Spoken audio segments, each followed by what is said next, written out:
O Senhor esteja convosco. Ele está no meio de nós. Proclamação do Evangelho de Jesus Cristo segundo Lucas. Glória a vós, Senhor. Naquele tempo, quando as multidões se reuniram em grande quantidade, Jesus começou a dizer: Esta geração é uma geração má. Ela busca um sinal, mas nenhum sinal lhe será dado, ao não ser o sinal de Jonas. Com efeito, assim como Jonas foi um sinal para os ninivitas, assim também será o Filho do Homem para esta geração. No dia do julgamento, a rainha do sul se levantará juntamente com os homens desta geração e os condenará. Porque ela veio de uma terra distante para ouvir a sabedoria de Salomão. E aqui está quem é maior do que Salomão. No dia do julgamento, os ninivitas se levantarão juntamente com esta geração e a condenarão. Porque eles se converteram quando ouviram a pregação de Jonas. E aqui está quem é maior do que Jonas. Palavra da salvação. Glória a vós, Senhor.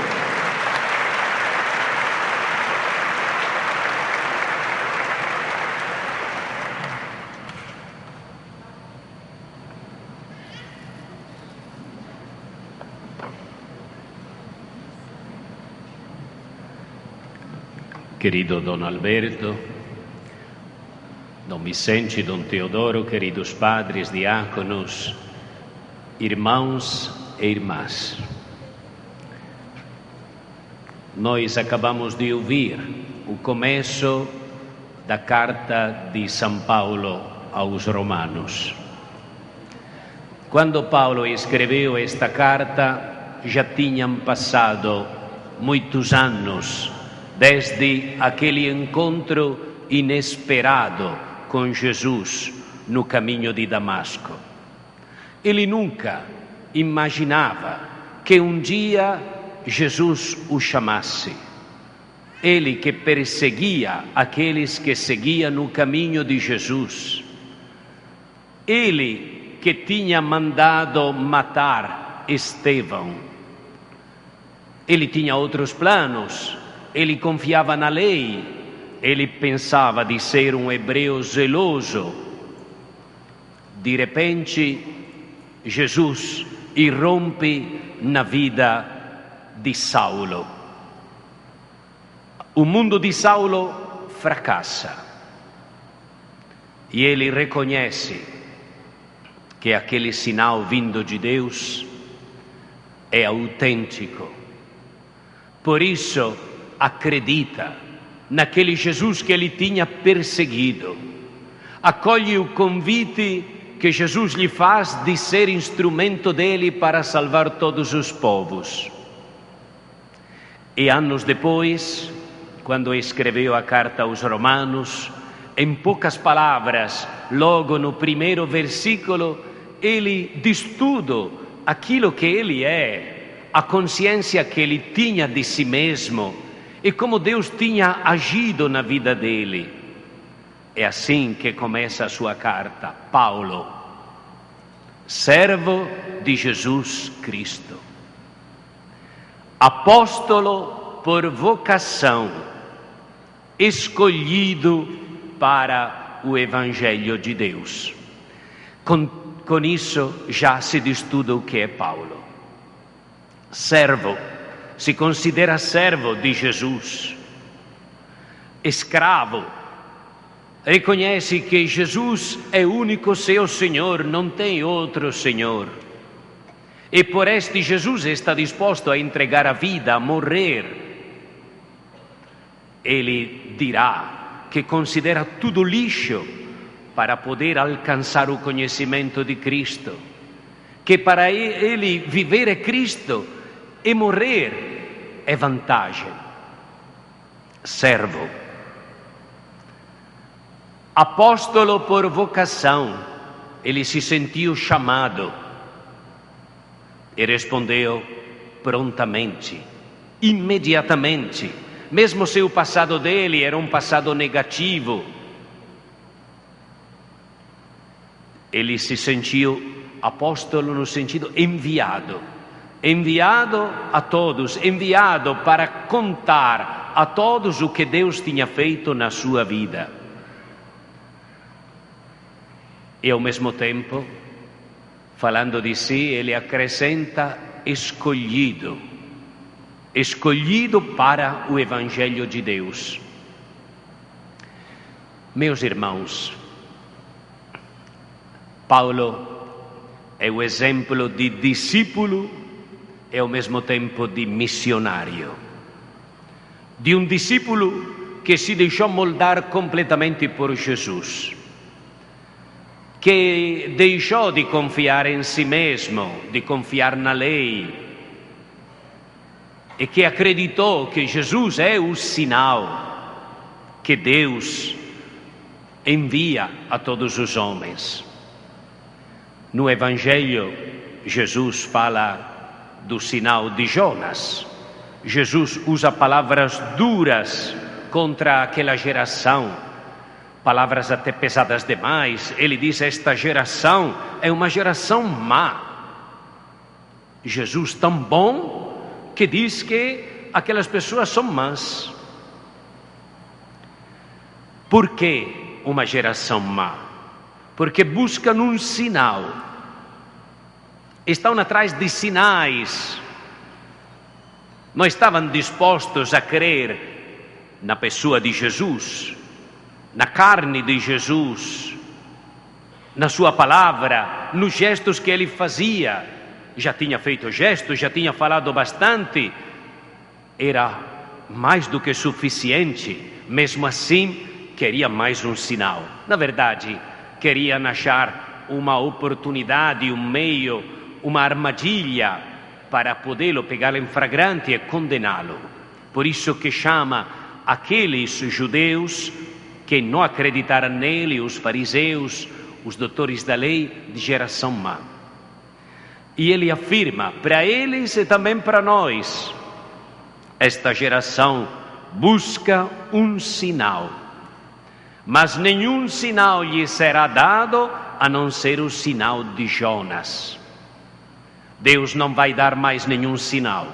O único sinal que ele deu e continua dando para nós é o sinal de Jonas. Qual foi o sinal de Jonas? Jonas, a contragosto, ele foi até Nínive anunciar e proclamar a conversão, pedindo que o povo se convertesse. Ele não acreditava, ele nem queria ir, foi contra a sua vontade. E lá a misericórdia de Deus se manifestou. O povo ouviu a sua pregação, o povo se converteu, Deus manifestou a sua misericórdia. O sinal de Jonas é a misericórdia de Deus. Assim como Jonas foi um sinal para os ninivitas e eles se converteram, assim também será o Filho do Homem para esta geração. É Jesus o sinal de Deus. É Jesus que nos revela a misericórdia do Pai. É o crucificado o sinal que continua falando alto aos homens de todos os tempos. E é este o sinal que nós devemos contemplar, que nós devemos acolher. Deus vai nos salvar somente através do seu Filho Jesus. Crer em Jesus, morto e ressuscitado. Foi nisso que Paulo acreditou. Antes, ele rejeitou Jesus e perseguiu os discípulos de Jesus. Mas quando ele descobriu que a misericórdia de Deus se manifestava no crucificado, daí para frente a vida dele mudou. O sinal se tornou para ele o ponto de referência único de sua vida. E naquele sinal encontrou a força, o ânimo, a coragem de dedicar a sua vida ao trabalho de evangelização. Paulo, chamado por Deus, por Jesus no caminho de Damasco, prontamente respondeu, se fez discípulo. Se deixou surpreender por Deus, acreditou no sinal e se tornou o grande apóstolo que continua atraindo a nossa admiração e encanto. Antes dele, Maria. Maria também se deixou surpreender por Deus. Deus invadiu a vida desta jovem. Ela ficou até espantada no começo. Tinha só 14, 15 anos. Disse, mas como Deus veio chamar a mim, tão nova? Como é que Ele não escolheu outras pessoas? Mas diante do chamado, Maria respondeu prontamente. Também ela respondeu com aquela palavra: eis aqui a serva, eis aqui a escrava do Senhor. Assim como Paulo diz de si mesmo, Paulo, servo de Jesus Cristo. Maria é a serva de Deus, é a mulher que prontamente se faz discípula do Senhor. Com aquele sim, ela se entregou corpo e alma. É como se Deus tivesse dito para Maria: Maria, lança-te, confia em mim. Ela se lançou. Vocês já foram no circo, ou já viram na televisão, os trapecistas que se lançam lá de cima, não? Tem aquele que se lança e o outro que abre as mãos para agarrar aquele que está descendo. Aquele que se lança deve ter uma grande fé, deve confiar mesmo no outro, deve ter esta certeza que vai ser agarrado. Assim foi para Maria, assim foi para Paulo, assim deve ser para cada um de nós, nos lançar. O Senhor nos diz: lança-te, acredita em mim, confia. Não estamos caindo no vazio. Sabemos que as mãos de Deus nos sustentam e elas vão nos acompanhando a vida toda. Eu estou contigo sempre. Podemos imaginar o caminho de Maria e também o caminho de Paulo. Não foram caminhos fáceis. Agora nós contemplamos Nossa Senhora Rainha, toda bonita, coroada, mas na vida dela não teve nada disso. Não teve nenhum manto dourado, nenhuma coroa. Foi uma vida sofrida. E o sim que ela pronunciou no começo, ela renovou a cada dia se tornando cada vez mais discípula do Senhor. Assim como também Paulo encontrou tantos obstáculos. Os primeiros obstáculos vieram dos primeiros cristãos que não acreditavam nele, tinham medo. E depois as fadigas, os cansaços, as perseguições. Mas o que é que sustentou Paulo no seu discipulado?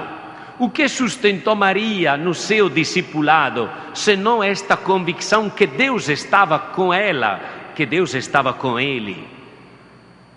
Foi esta fé, este se agarrar em Deus, esta vida também de oração.